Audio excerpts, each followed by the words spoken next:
بسم الله والصلاة والسلام على رسول الله. ان شاء الله تكونوا بخير البنات. ياسر يعني مشتركات قالوا لي يا مايا ديري لنا روتين. انا درت لكم روتين وكنت يعني بديت بالملابس درتهم في الماشينه يتغسلوا. هنا البنات راني نستعمل فيه هذا صابون لايف نتاع خاص يعني الماشينه. وهنا البنات كما راكم تشوفوا مخدوم بصابون مارسيليا كما نقولوا يخرج الملابس يشعلوا يا البنات. درتهم في الماشينه يتغسلوا. هنا رحت يعني نمسح في المابل في الخزانه في الكوافيز. مسحتهم بهذاك الزيت تاع الخشب يا البنات، مزيل الغبار مسحتها كامل يا البنات. واكيد المرآة مسحتها بالسائل اللي خاص بالمرآة كما راكم تشوفوا مسحتها كامل يعني من الفوق لتحت. كما تعرفوا انه يعني هذا النهارات راه يعني في من الغبار.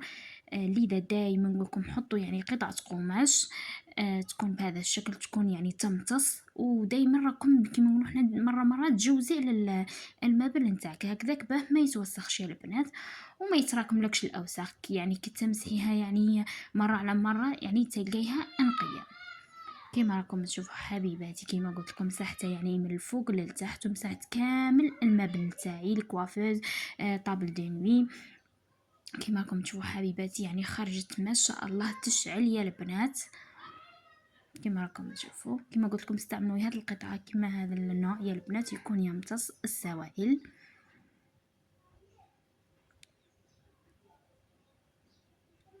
كما راكم تشوفوا يا البنات هنا راني نصور لكم. والله صراحه كما نقولوا راهو ماهوش غالي يا البنات ويخرج لكم المابل تاعكم يشعل كما راكم تشوفوا حبيباتي. هنا راني نصور لكم يعني في الخزانه. يعني حاولت اني نصور شويه لانه البنات فيها كما نقولوا جويه فيها المرآة يعني على بيها يعني صورت لكم بقى شويه منها يعني خفت يعني نبان ولا. هنا رحت الخزانه تاع الصبابي حشاكم ثاني مسحتها كامل بهذا الزيت تاع الخشب كما راكم تشوفوا حبيباتي مسحتها كامل. قولوا لي حبيباتي نتوما واش راكم ديروا كيفاش راكم تعقبوا يعني في كما نقولوا حنا في وقتكم الروتين تاعكم كيفاش راكم مقسمين وقتكم. كل واحده تكتب لنا في التعليقات. ودائما نقول لكم مزيان النقا لو كان يبقى نقا زين بصح ما يدومش، لكن هذه هي المرأة لازم تكون قايمة بحالها وحوالها صراحة. يعني والله تحسي بواحد الطاقة إيجابية كديري الميناج وتنقي تحسي صح يومك يعني عقب ما شاء الله تحسي يعني تحسي بواحد النشاط. وكما سبق وقلت لكم حبيباتي انا نشتي نتفرج في كما نقولوا هذا النوع من الفيديو تاع الروتينات هكذا كيحفزني. لذا عدت يعني ساعة ندير لكم روتين. وسمحوا لي البنات الروتينات كيما راهم يتشابهوا لكن الله غالب كيما سبق وقلت لكم باللي يعني نقدر نصور في لاشومبر تاعي فقط. هنا كان عندنا هذه الكويسات تاع الدجاج غسلتهم مليح مليح بالخل اكيد شوطوا تنحوا هذاك كيما نقولوا حنا الريش هذاك وكاع. هنا تبضعيهم يا البنات مثلا حنا رانا دنشوهم في الشوايه. كما راكم تشوفوا لازم تبضعوهم يعني كما نقولوا حنا تشرحوهم مليح مليح.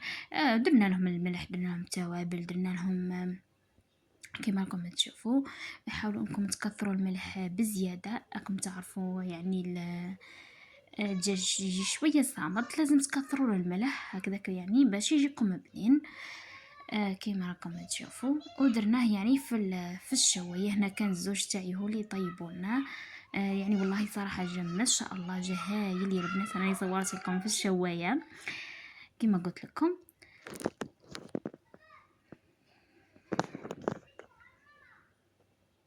كما قلت لكم البنات والله طاب ما شاء الله طاب زبده وبنين بنين هايل يا البنات.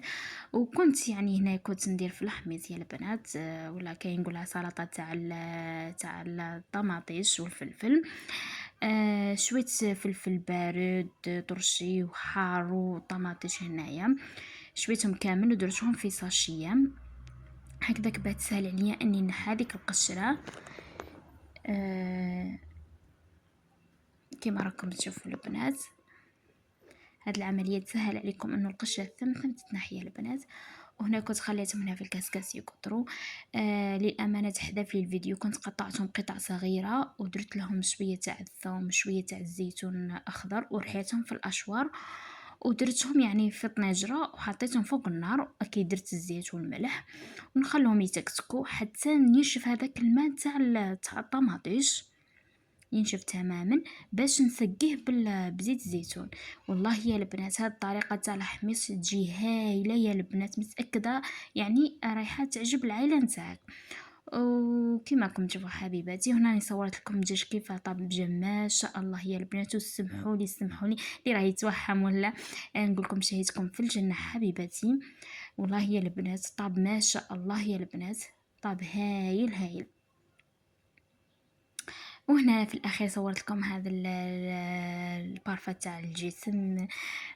راني ساعه نصور لكم حاجه. شنو هي الحاجه البنات اللي نلقاها صح انا عجبتني ولقيتها مليحه والسعر تاعها في متناول الجميع، نشتي نشاركها مع خوياتي. راهي ما شاء الله كاينه هذه الموف، كاينه الغاز ثاني هي ريحتها هايله يا البنات وجايه تتبريم ما شاء الله. والسعر تاعها والله ماهيش غاليه البنات، وراه دي باقيله 45,000 ماهيش غاليه. وهاي القرعه كبيره يعني راهي تشد لك وقت كبير. نتمنى ان شاء الله يعجبكم فيديو تاع نهار اليوم. ما تبخلوش عليا بجامع وتعليق حبيباتي. سلام.